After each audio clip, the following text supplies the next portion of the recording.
Good morning mga bay.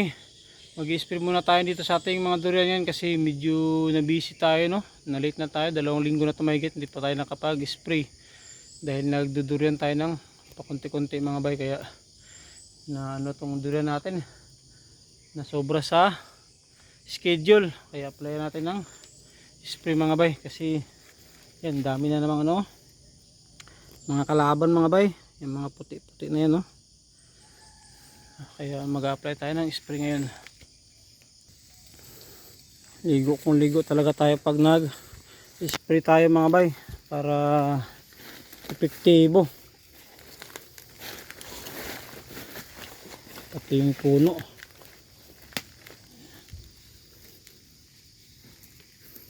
Yan, tama na yun mga bay. Sama ko na rin itong isang egg mga bay.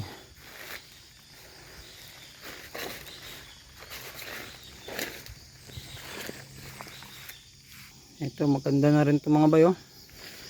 Huling natanim natin na DU101. Ano pa lang ito, mga nasa 5 months.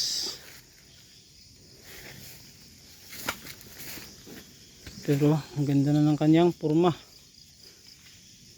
Ito yung mga isa sa iniiwasan natin mga bay, kaya nag-spray tayo yung palabas na bagong dahon niya. Pag bumuka yan mga bay, dyan na-atake yung mga insekto. Kaya talagang every 15 days tayo nag-i-spray. Ito, ang ganda na rin ito mga bayo. D101, 1 years old na to. Ito yung mga tinanim natin nakaraang January. Ang ganda na ng kanyang mga branch mga bay. Ang kapal na din, no? Ito puyat naman mga bay. Sabay na din to ng mga tinanim natin ng January. Laki na din, taas na mga bay. Isa sa mga malalaki na nating musangking mga bay. Ito, 1 years old na din to, no? Ganda na ng tubo nito mga bay. Taas na to, nasa 6 feet na mahigit. Ganda na ng purma. Laki na ng kanyang puno mga bay.